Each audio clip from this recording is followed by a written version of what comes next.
I came up doing comedy in New York the old school way, in dark little smoky rooms. These crowds that just came to laugh because they needed to laugh. When we were doing this special, we wanted to capture what that was like. And that's what this is. Ladies and gentlemen, Mr. D.C. Bennett.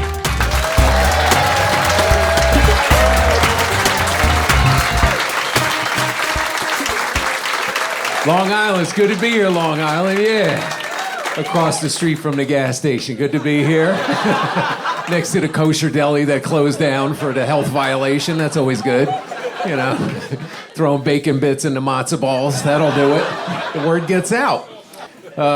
People always look at me, they're like, you don't look like you're gonna be funny.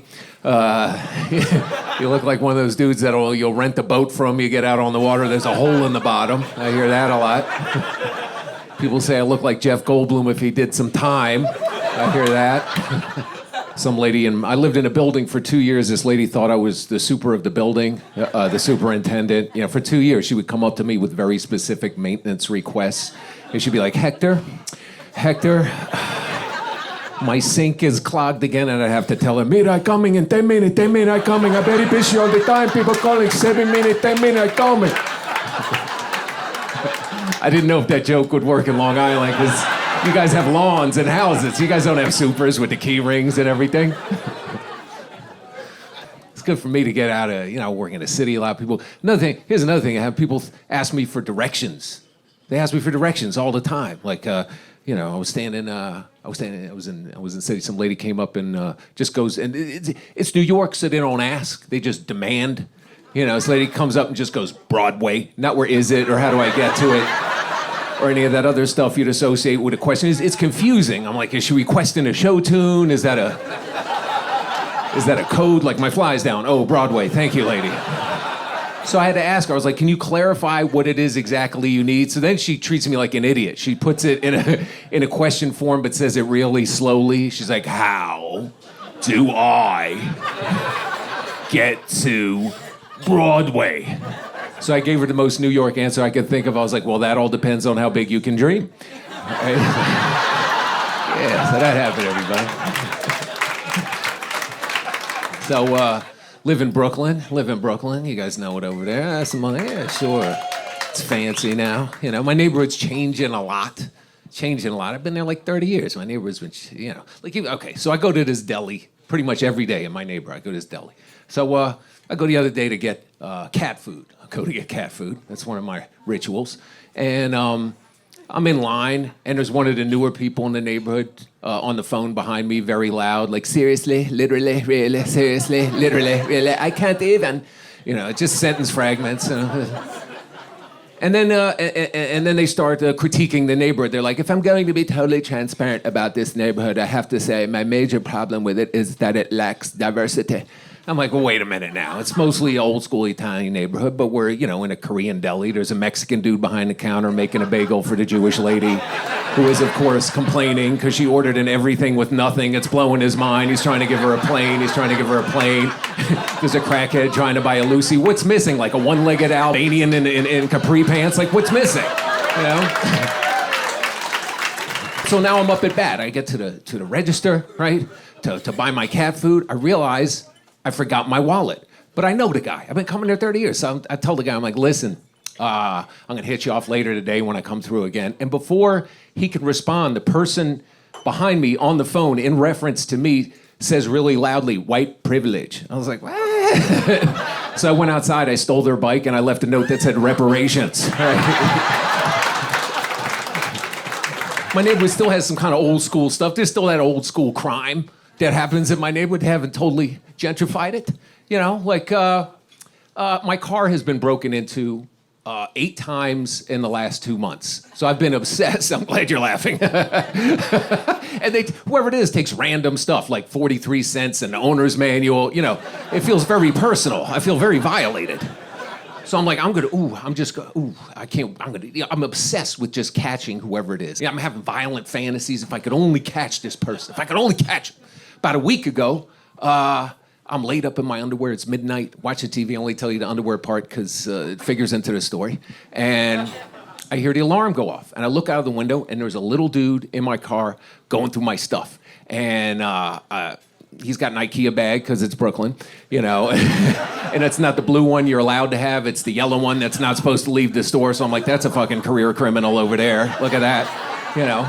So I'm banging on the window, and he's like, fuck you, buddy. I'm like, oh, it's on now, it's on. You know, so I run out of the house, I'm chasing this guy, I'm booking after this guy. I realized 2 blocks into it, I was so angry about the whole thing. I didn't put on pants. I'm chasing this guy in my underwear.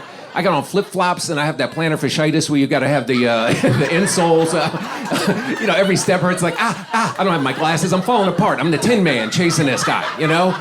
So this is not thought out, you know?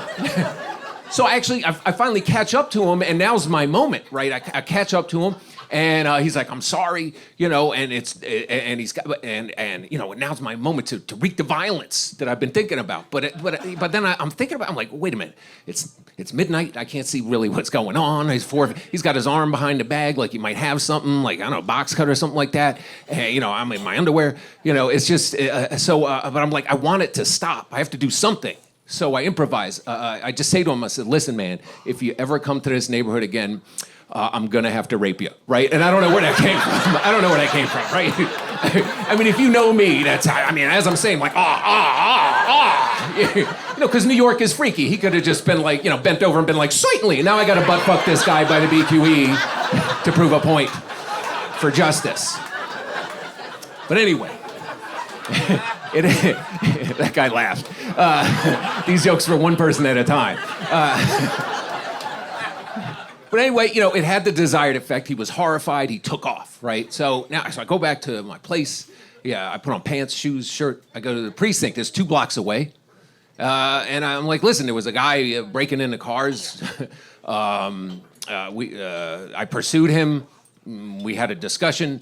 And they're like, let's go for a ride. Let's go for a ride. Let's go find this fucking cocksucker over there. And they put out they're very amped up, right? And they put out the APB. There's some guy over there with the, with the fucking IKEA bag running around there breaking their cars. Let's go fucking find it. You know, so I'm driving around. Within 10 minutes, they get a call that they've hemmed up this guy over there on Sackett Street, Red Hook or whatever, you know, meets the description. We drive over there. I see the guy, like the lights on him, you know, and he's pacing back and forth and everything. And the cop with me, he's like, that's the guy, right? That's the guy. And I'm like, oh, wait a minute, because he had a hat on, and he didn't have a hat before. And, you know, you want to be 100% sure. You know, you've seen those HBO documentaries, it's the wrong person, and then you go to jail and lives are ruined and everything. So I'm like, he didn't have a hat on. So the cop next to him, he's like, hey, take off the hat, right? Dude takes off the hat. He's like, that's him, right? That's that fucking cocksucker. I'm like, just easy. It happened to me. We weren't there, you know? Let me see. So I'm like, he's a little far off. I can't see his facial features. I'm not 100, I gotta be 100% sure. So I'm like, listen, man, maybe he could come a little closer. So the cop's like, listen, I'm gonna go out, I'm gonna ask him some questions, you eyeball this fucking motherfucker. Whatever, I'm like, all right. So I've asked him some questions. I see the guy's face, I see him up close, I hear his voice, you know, he's like, I didn't do anything. I'm like, that's the guy, 100%. Cop gets back in the car, he's like, that's him, right? That's him. I'm like, yeah, actually, that is him. He's like, I knew it. I'm like, how'd you know it? He's like, he's all sweaty. I'm like, why you all sweaty? He's like, I was out running. Why you running at midnight? Some dude was chasing me, threatened to rape me. So,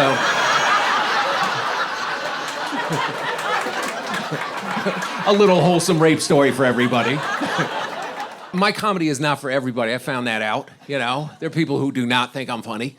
I was working in Chattanooga, Tennessee, which is the Indian name for there's nothing to do in this town. The crowds hated me. The first night I was there, I made a joke about Dale Earnhardt. Someone in the audience stood up and went, easy, easy. It was all quiet except for the sound of pitchforks sharpening, you know. But the thing is, you got to embrace wherever you go. You got to embrace the differences, you know. That's how I feel about it. So I'm like, what do they have in Chattanooga that we don't have? They had the Bass Pro Shop.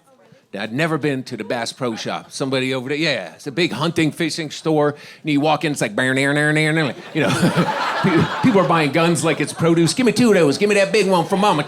Look at that. I'll kill your paw. And deer hunting season had just started. So they had these things that looked like crack vials. So I asked the guy, what's that? He goes, that's buck lure. I'm like, what is it? He goes, that's deer urine. I'm like, well, what do you do with it? He goes, you take it, you sprinkle it on yourself. the deer smell you, he think you a deer, and that's when you get him. I'm like, that's bizarre. I didn't know all that went into hunting. Like you have a golden shower before you run into the woods. It's a little kinky, right? It's a little kinky. How do you collect deer? Is there a dude in the woods with a bucket? You know, that one looked kind of full. You know, I don't know if deer are like guys in, you know, peeing in public. You know, I can't if you're looking, you know. But the best thing about the Bass Pro Shop is they have a giant TV monitor. And it's like two guys, and they make it's like a hunting TV show, right? And they have two guys, and they make this, they run it in a constant loop, this show. The two guys make a little tree house up there. They got a bow and arrow, and they're gonna whack some deer. But there's a lot of downtime before the deer shows up. So they're whispering to each other about how they're gonna kill this deer. If you don't see the visual, you just hear the audio, it sounds like gay Southern porn, you know? It's like, oh, look down there, look at the head on that. That's a big old head. That's like a 12-pointer, look at that. Shh, all right, be still now, be still. I'm just gonna pull back nice and slow, right? Just relax. Don't jerk it, don't jerk it. Look at him bent over by that brook. I'm gonna mount him in my living room.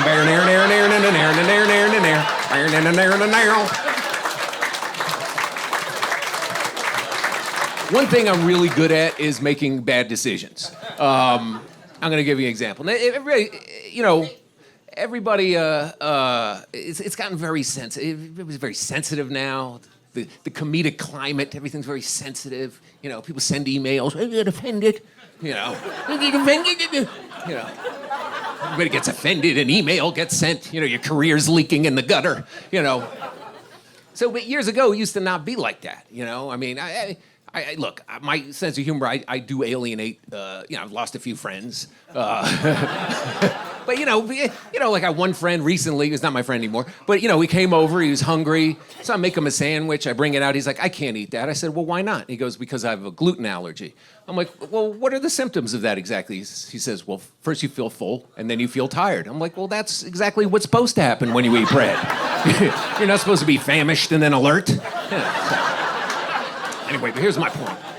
So, years ago, I don't feel like it used to be like that. Like when I was doing comedy in the city years ago, I mean, you could say whatever you wanted, you know? If somebody gets offended, they leave, you know? But I remember there was a period of time I got sick of doing my act. I wanted to do something on purpose that was offensive as it could be and just see what happened. So I started doing this character on stage, and people believed it was real. It was this angry Middle Eastern comic called the Great Habibi, right? And I came out, you know, my opening joke was, I hate juice. Orange juice, apple juice, grapefruit juice.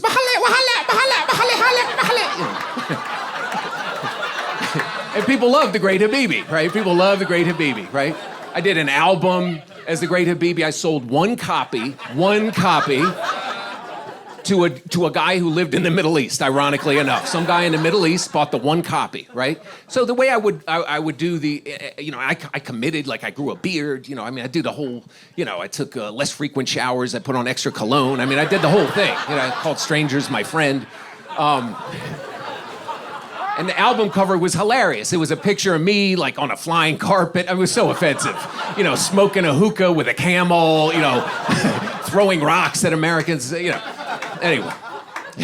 And the way I would try the material, there was a deli in my neighborhood, and it was two guys from Yemen, Muhammad. And I love these guys. And I would run the material by them. I'd be like, you know, I hate Jews. They'd be like, hilarious. This is hilarious already. What a coincidence. So do we. And one of the Mohammeds, I forget which one, he was a big Mr. T fan. He loved Mr. T. He had Mr. T bobblehead, Mr. T posters from the A-Team. Like, he had this whole Mr. T obsession. I remember asking him one day, I was like, what is the obsession with Mr. T? And he goes to me, Mr. T, he is big and black. I'm small and brown. Inside, I am him. Inside, he is me. We had this, like, it was a beautiful little moment. You know, it resonated. Maybe he had to be there. I got a tear, everything. So during this time, there was another Middle Eastern comic working in New York City. His closing joke was he would rip open his shirt and he had fake dynamite strapped to his chest. And people would be like, ha ha, and then leave, you know? It was a different time. So 9/11 happened, so he's stops working. I think he went into banking or something. And, I dial back to Great Habibi a little bit, but I'm still doing it. So a few months later, I get a call from some producer in Los Angeles. And he's like, listen, we hear you do this Great Habibi thing. We're casting a show. It's a cop show with a Middle Eastern guy, and we think you'd be perfect. We want you to fly yourself out. And that's always a good sign when somebody says that. Fly yourself out to Los Angeles for this meeting and everything. Everybody's gonna be there. It's gonna be perfect. We're gonna cast you in this thing. So I'm like, okay. So I have like 2 days to get this all together. Money's a little tight. So I have a friend named Tony Woods, hilarious comedian. And Tony has a hookup at an airline, right? So I'm like, Tony, you got that hookup at the airline? He's like, yeah, shorty. And I'm like, what's the guy's name? He's like, his name is Horse. I'm like, Horse? Why is he called Horse? He's like, man, you don't want to know. So I meet this guy Horse in the back of a bar. He comes limping in, like I'm trying not to look at his leg, And Horse, he's like, I give him $200 cash. He's like, here, take this number, use it on the way over. Take this other number, use it on the way back. So I'm like, okay, right. But it seems a little dodgy, right? I'm like, all right, Next day I fly out, use the number, it's fine. The producer picks me up at the airport. He's like, listen, we're going directly to the meeting. He goes, I want you. These people believe that you're actually the Great Habibi, so I need you to be that guy in the meeting. So be offensive and everything. I'm like, okay, no problem, right? So we get to this building, right? It's this agency, whatever name. All the agents are sitting at this table. Everybody's sitting around. It's a big deal and everything. I'm sitting there, and this one lady is the shot caller. She's the shot caller, right? She starts grilling me, asking me questions. She's like, so, Habibi, what country are you from exactly? I'm like, you know where is Egypt? She's like, yes. I'm like, not there. It's to the left. It's called Mekhneh. It's a small, it's a small place, 1/10, Open sesame, and then you go in. So everybody's laughing at the table except for this lady. So she keeps asking me more questions. She's like, so are you married? I'm like, yes, I have 7 wives, one for each day of the week. Tuesday is my favorite. I drill her like oil field, fracking all night, fracking in the butt. Right? Everybody's laughing at the table. This lady not laughing. She goes, do you have children? Yes, I have my daughter. She was born in the desert, Sandy. My other daughter, she's a little overweight, Fatima. And my son, I call him my little chickpea, but when he misbehaves, I beat him with his stick, and then I call him hummus, Everybody's laughing at this table. This lady not laughing. So she's like, do you have any friends from the old country? I'm like, yes, I have one friend, but they caught him shoplifting and they chop his hand. She goes, so what happened? I'm like, he lost touch, right? I'm killing at this table. This lady's not laughing, right? So she's like, let me switch gears a minute. Now, one of the concerns here is language. One of the concerns is language. If there's going to be a language barrier, are there phrases that are different, like your language and culturally with our language? And I was like, yes, like the phrase camel toe. In my country, it's not insult, it's compliment. It means your vagina have the strength of 1,000 camel. Right? She's like, so what would an insult be? Pita bread pussy. This means your vagina is dry like the desert, but there is a secret pocket with lot of ingredients that you only discover when you give a big taste to it. Like an oasis, pita bread pussy. I'm killing at this table. No one's laughing. This lady's not laughing, right? Right then, a guy comes over. He's like, would you like coffee? Would you like water? Would you like juice? I'm like, I told you, I hate juice, right? So while this is going on, I see in the back of the agency all these younger agents. They're going to this back room in a mass, and I'm like, well, what is going on there? And the people tell me it's tea time. I'm like, what does mean tea time? And they're like, we represent Mr. T. He comes here once a month. His career's been a little rocky, so he comes here. It's kind of like a pep talk thing. We have all these new agents. We have these posters here of things he's done, and he signs the posters for the new agents, and it makes him feel better. And so they're like, as a matter of fact, since you're here, would you mind getting a poster signed? Because you're a new face. I'm like, no problem. So I stand in line. It's surreal. Mr. T doesn't look good. Like, there's a piece of the mohawk missing. He looks like lowercase t or something. And it's so surreal. I mean, he's sitting there. And he's signing these posters, and he's giving people 80s advice. He's like, stay in school, don't be a fool. Right? They're like, thanks, T. Thanks a lot, T. He's like, when you get rich, buy your mama a house. Thanks, T. He gets to me, he takes one look at me, he's like, what are you, some kind of terrorist? And I was like, no, we like to say conscientious detonator. He's like, ha, ha, ha, you crazy. He's like, what's your name? I was like, put it to Muhammad. So he writes, Muhammad, don't blow shit up. You can't make this up, right? I'm like, this is the best thing ever, you know? So I got a post-it, it says, Muhammad, don't blow shit up. I'm like, wait till Muhammad sees this, or Muhammad, either one. So the next day, I go to the airport, I got my number. I check in, Delta Airlines or whatever. The lady's like, 437821. She's like, huh, that's strange. I don't seem to have a reservation for that number. I'm like, 1 second, let me just contact my travel agent. I'm like, horse? He's like, try 78537. I'm like, 78537? She's like, 78? She's like, there isn't a number, no, 78537. And he's like, 23856. So I'm like, 23856. The lady's like, 23. And she's like, oh, wait a minute, sir, wait a minute. We can't take any more credit cards from you or no. This has been purchased on a stolen credit card. You know, who's that on the phone? I'm like, horse click. So she's like, you're gonna have to pay cash for this ticket. So great. So I gotta go get cash. I pay for the ticket. It's a nightmare. So I'm waiting for the plane to board, right? And my name is DC Benny, right? That is a stage name. My real name is Ben Wertofsky. Nobody knows that shit. There's an announcement from Delta Airlines as they're pre-board. They're like, well, Ben Wertofsky, please report to the front desk of Delta Airlines. I'm like, fuck that shit. I'm not gonna do that, right? They're like, Ben Wertofsky, please report to this. I'm like, fuck that shit. I get on the plane, lands in JFK. Everybody's about to get off. 6 guys in suits get on there like, everybody please sit down. We're looking for a Ben Wertofsky. Please identify yourself. I'm like, fuck that shit, right? They're like, Ben Wertofsky, we know you're on this plane. We have a flight manifest with your name on it. We have a general description. We're gonna go row by row until we find you. It's gonna go better for you if you identify yourself right now. People are looking around. So I'm like, oh, Ben Wertofsky, I had a headphone in my ear. So they take me to this back room and they start interrogating me. They're like, where did you get this ticket? I'm like, from a man named Horse. They're like, a man named Horse? He's like, what are you, a comedian? I'm like, actually. So while this is going on, they're going through my stuff. So the guy's got my passport. He's like, so you're Ben Wertofsky, you're DC Benny. The other guy unrolls the poster. He's like, are you Muhammad? And what are you gonna blow up, right? So I'm like, now. So I get on a do not fly list for a year because of this shit, right? I get on a I gotta do local gigs I'm like, I'm never gonna do the Great Habibi again. Well, a year ago, a little bit more, I get a tour in Israel, right? And I'm like, this will be awesome. I've never been there. It's 8 days, you know, whatever. I don't speak Hebrew, but I make it up. I take English and add and you know, it's the same thing. Hello, it's kind of hot, you know. So I'm there and the shows are great. It's like every night we're in a different place, you know, every night, you know, yidle deedle diddle, yidle deedle diddle, crushing it, you know.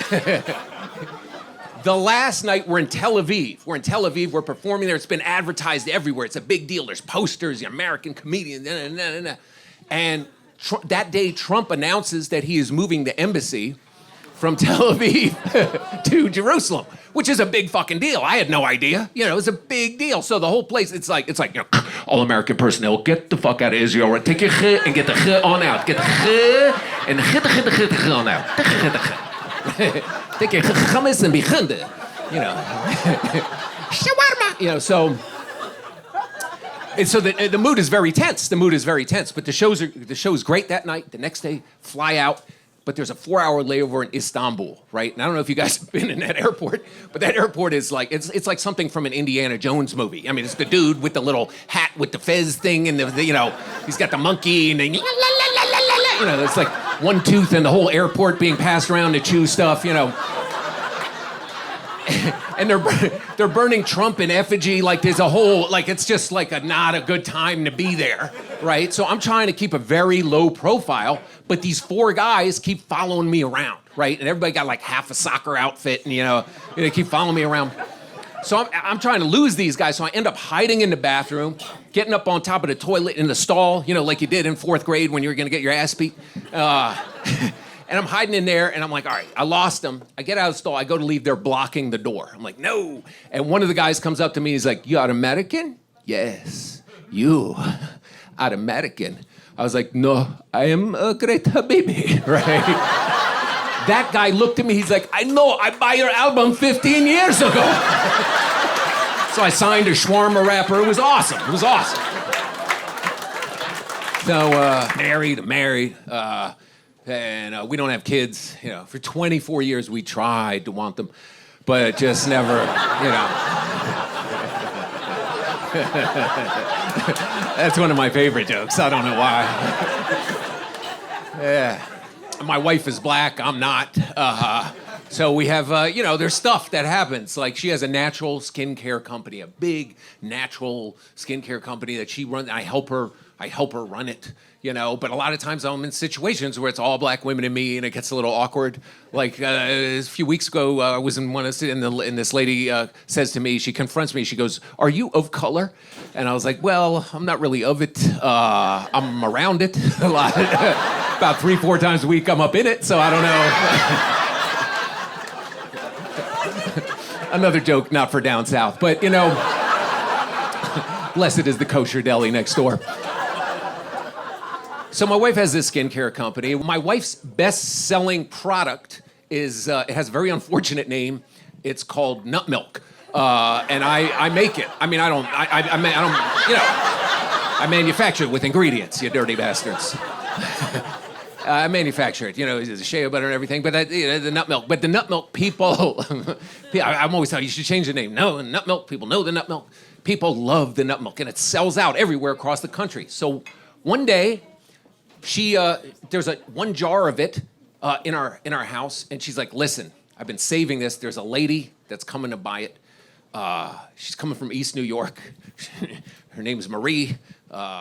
You know, she's going to be in a Subaru Outback. I don't want her to come by the house because she's a little crazy. I need you to meet her out on the street, you know, and she's going to try and short you, $75. She's going to try and give you 40. You know, she's a little desperate. She's very ashy, you know, whatever. So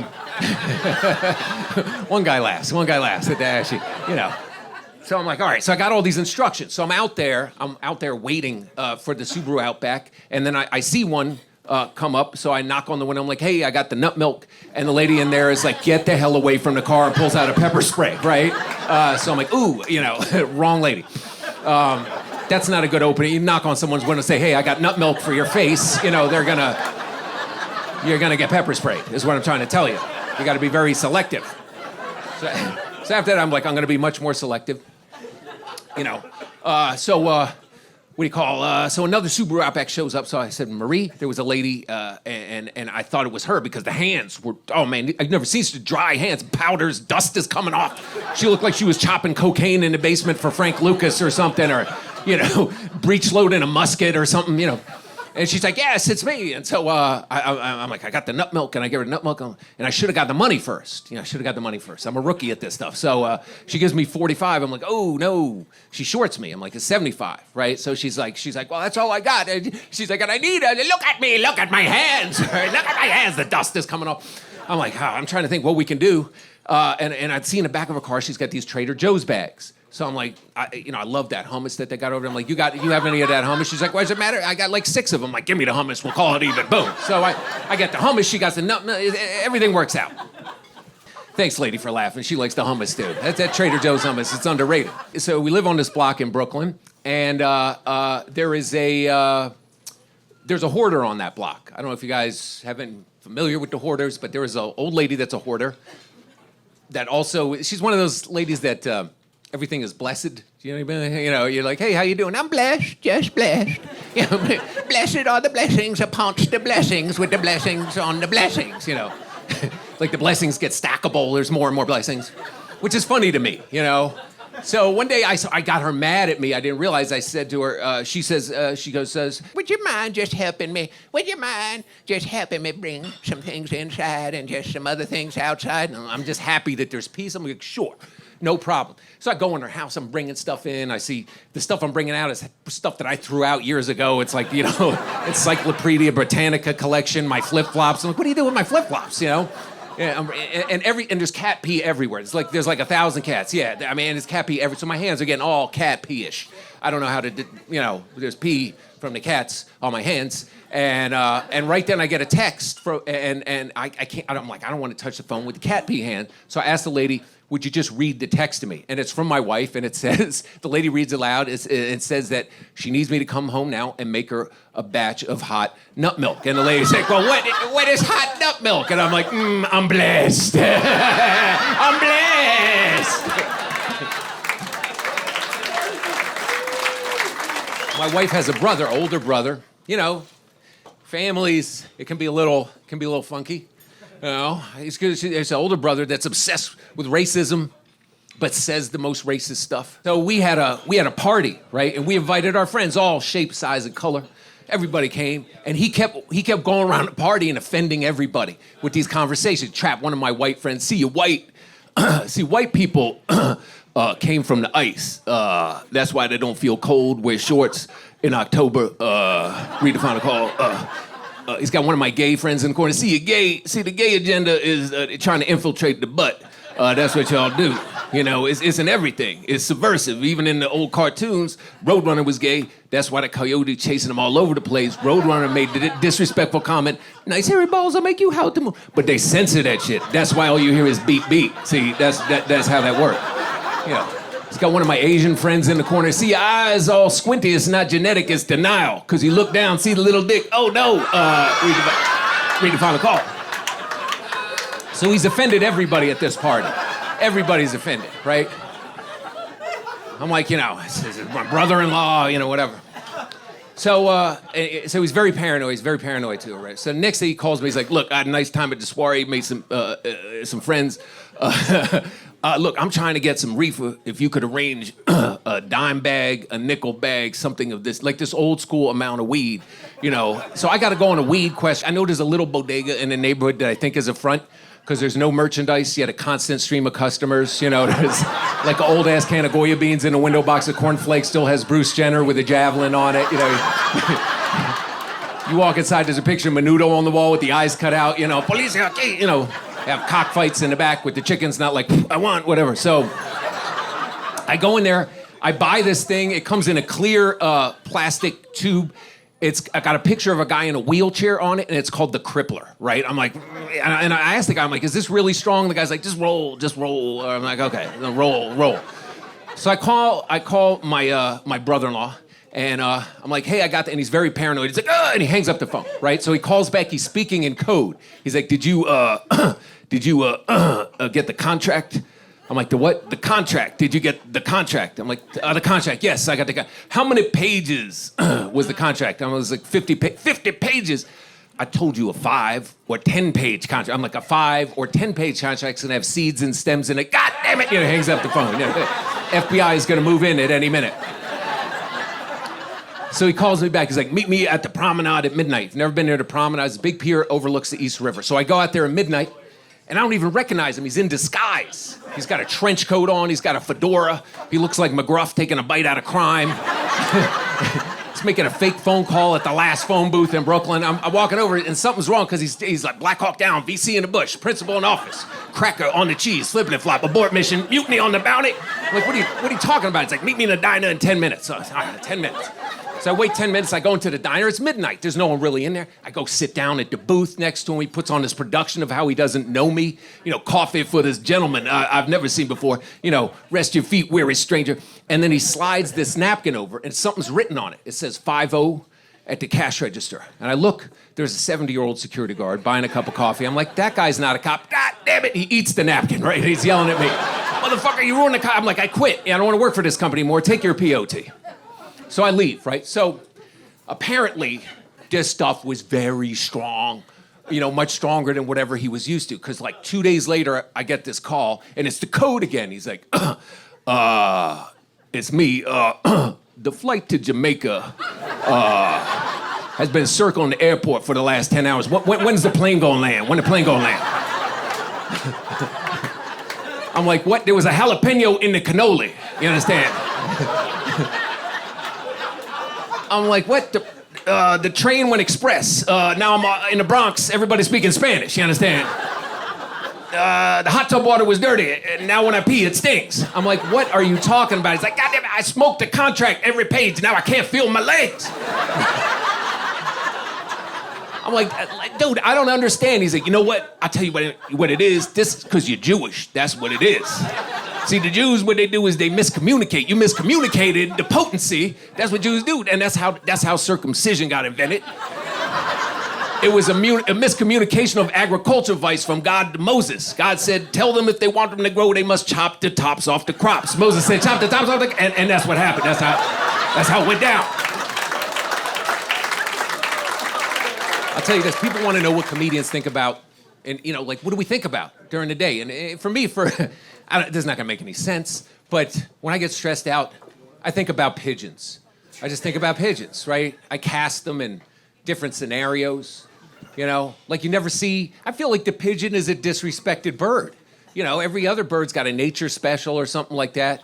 You know, the pigeon, you never see a pigeon nature special narrated by some guy from Brooklyn. You know, the pigeon is a beautiful bird. Note the foliage, it's like blue and gray with dirt. You know, so he can blend with the filth, you know. The pigeon, he's originally from Brooklyn. People don't know that, but if you look at him, you can see because he's all built up top and he's got the skinny little fucking legs like everybody, you know, working out at the gym over here.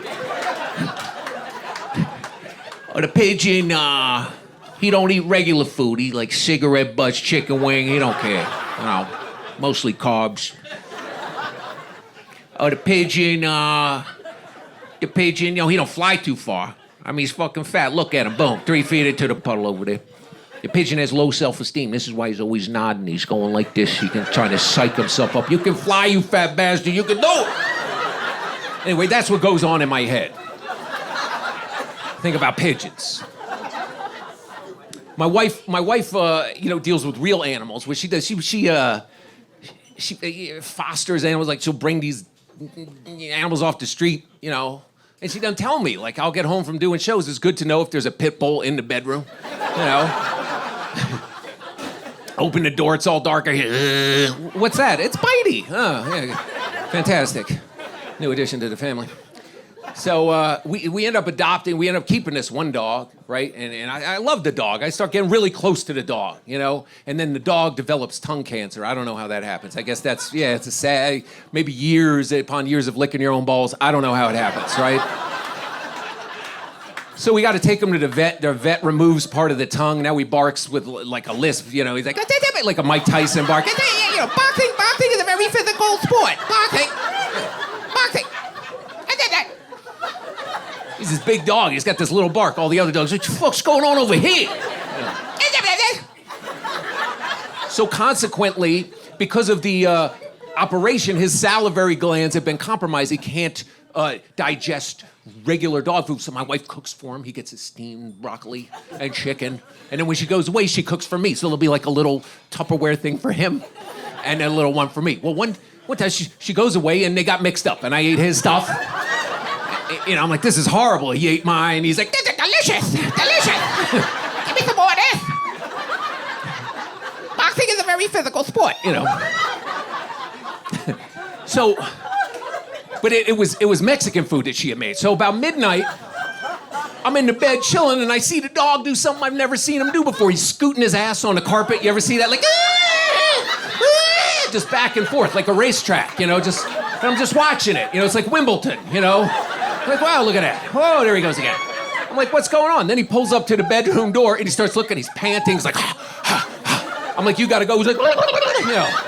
So I let him out of the... He books to the elevator. He pushes the button, you know. We get downstairs, like, he doesn't even make it outside. It's like, it's huge. It's like a map of Italy. There's a boot, you know, it's Columbia.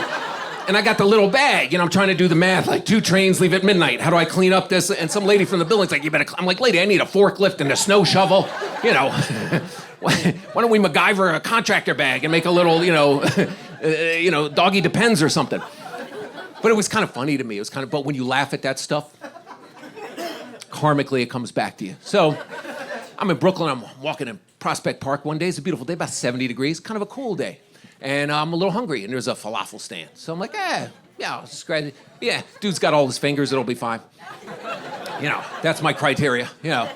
So he's like, you want the hot sauce? I'm like, put the hot sauce. He's like, you want the white sauce? I'm like, put the white sauce. And he puts the white sauce. But a white sauce must have been sitting in the sun.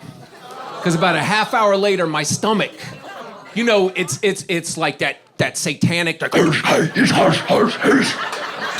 what is that? And then it's like your ass sends the rest of your body a text, like, you know those plans you have this afternoon, you're gonna be rescheduling. That's what's going down. I got Middle Eastern music coming out of my ass. It's itching like there's a spider in a wool turtleneck breakdancing or something back there. I'm like, oh, I gotta shit. So I start to run, but you can't let the ass cheeks separate. You gotta keep them locked together. So I'm like I'm hobbling along and I'm getting religious, like, please, please, anything. Just I'll open a homeless shelter, I'll do whatever, you know. Please. My stomach's like, you know. I get to the bathroom, it's out of order. I'm like, no! You know, and everything's reminding me of it. There's a kid on the corner beatboxing.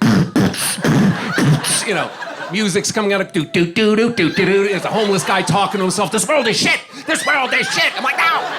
Quiet! Some lady comes up, could you take a picture of me and my daughter? I'm like, it's not a good time. Take a picture. My stomach's like, get the fuck out of here. Terrified this poor woman. So now I'm like, I'm 52, I don't want to shit my pants. What am I gonna do? I'm like, you know what? It's essentially, I'm just gonna hop in these woods. There's a tree that's fallen, that's what I'm gonna do. I'm gonna knock it out. You know, nobody's gonna know, and it stays in this room, by the way. It's gotta stay in this room. Cut the cameras off. So, so I'm squatting there, and, you know, every time I'm about to, hello, you know, I'm squatting, I'm like, oh, this is horrible. And I look over on the other side of the tree, which fallen, there's another dude squatting. I'm like, what are the chances that we both ate at this same falafel stand? So I kind of give him that look of solidarity. That dude looks over at me and smiles. I'm like, why is he smiling? Another head pops up from behind the log. I'm like, oh, that's why people hate New York City. You think you're in a park having a family picnic, 3 feet away, someone's having explosive diarrhea, someone's getting blown. It's like a Bermuda Triangle dysfunction. So I'm trying to finish, and, you know, I'm remembering all Boy Scout stuff like 3 leaves and shiny, don't wipe the hiney, you know. And a bike cop comes up, and it's the most embarrassing moment of my life. He's like, did you do that? I'm making stuff up. I'm like, no, there was a giant squirrel with a cup of coffee and a bran muffin. He went that way. If you pedal really fast, you could catch him. He's like, I should arrest you. I'm going to give you a tip. I'm like, arrest me? What, are you going to put me on the handlebars, man? You know, it's allergy season. You better hope I don't sneeze or it's going to be officer down. Officer down. That guy looks at me, he goes, I just got one question for you. He's like, what were you thinking? And I was like, that the pigeon is a beautiful bird. So I grew up in a kind of a crazy house, right? You know, dad Jewish, mother German, the un-Jewishest of the, and they were both artists. They were both artists, and they used to, and they would argue a lot, right? They'd argue a lot, and, you know, my mom would get mad at my dad. She'd lock herself in a room, play German marching music. You know, that was my family. It'd be like, Heinz, Heinz, Heinz. You know, my dad's beating on the door like, you know. So, you know, I really had no choice but to go into comedy. The story gets a little darker. So my mom, you know, being German, she had a lot of beefs with people in the neighborhood. There would be like, you know, these beefs that, you know, there was a lady across the street, one of our neighbors, named Tina. And Tina, she always, you know, she was always fighting with Tina. And,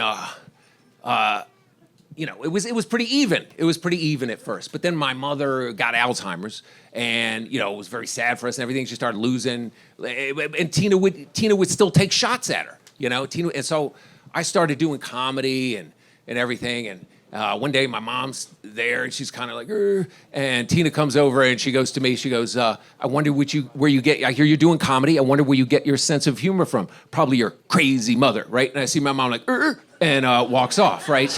Because the thing about Alzheimer's, you'll have a little recognition. Once in a while, you get a little flashback, right? So I see my mom, Tina was scared of bugs. She had a phobia of bugs. And in DC, they had these cicadas that would leave these shells on the trees, these like translucent shells. So I see my mom walk over and grab one of the shells and go over to Tina. And she's like, "Tina, I got something for you," right? And she opens her hand, and Tina is terrified, but she won't show it. She won't show it. She's like, "Karen, I'm not scared of that." She's like, "It's just a shell." And my mom's right, "That's right, it's empty, like you," and crushed it, right? And Tina had just had a miscarriage, so it added a little extra. Yeah, that's how we roll. It's very German. Very German. Eins, Kleitsch. So, my mother passes away, and it's very sad for us. It's about 7-8 years ago. And, very sad, and one thing that she had was this hot sauce recipe that everybody loved this. She used to make it at all the parties, and it was the hottest thing you ever ate. I mean, I've never experienced anything so hot. It was like all the Scotch bonnet peppers, the jalapeno, everything. And she would chop it up and everything. And she never gave anybody the recipe. It was delicious. Before she died, she left a recipe for me. She wrote it down. And, and so we were having a memorial at my father's house, right? We were having a memorial. And we were all very sad. And I'm like, you know what? I'm going to make that pepper sauce for everybody. So I get all the peppers, I'm chopping it up, I'm looking at the recipe and everything. And this stuff is so hot, it's coming off. And I'm chopping up the peppers. And finally my dad's like, look, just take a break, go, to the liquor store, get some vodka. We're going to blow this out, right? So I'm like, all right. So, I go pee, I'm driving to the liquor store. All of a sudden I realize my dick is on fire, and I can't figure out why. It's because I touched it with the pepper hands. So by the time I get to the liquor store, I got tears coming, I got snot, I'm crying. The Korean guy's like, oh, you don't look 20% off, right? I'm driving home, like, it keeps getting worse and worse and worse. I'm like, I'm not gonna make it. I'm gonna die. I'm gonna crash this car. And I'm like, I gotta calm down. I gotta think of what to do. And the thing is, whenever you've been in a bad situation, you got to think about when were you in a similar situation and what did you do to get out of it. And I remember once I went to an Indian restaurant and I had this hot sauce called Vindaloo. It was the hottest thing I ever ate, right? And it was so hot I hallucinated. Like there was one waiter, I saw 3 of them, are you okay? Are you okay? Are you okay? Right? I'm like, ah! And the guy's like, drink it this mango lassi. Drink it the mango lassi, right? And he hands me this giant white drink. I'm like, well, what's that? He's like, it's a yogurt.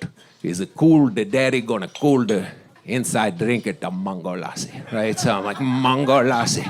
So I drink it. Immediately, it cooled the pepper, right? Immediately. It was amazing, right? So I'm driving along. I'm like, mango lassi, wagga dagga. I get home, all the people are milling around. I'm like, mango lassi. I get to the refrigerator, open it, there's a giant vat of Stonyfield yogurt with the strawberry in the bottom. I grab that thing, I go into the bathroom, I jam my dick into this yogurt. I am fucking this yogurt. I'm balls deep, the tip is in the strawberry. I'm like, mango lassi. And it feels so good. It's probably illegal, it should be.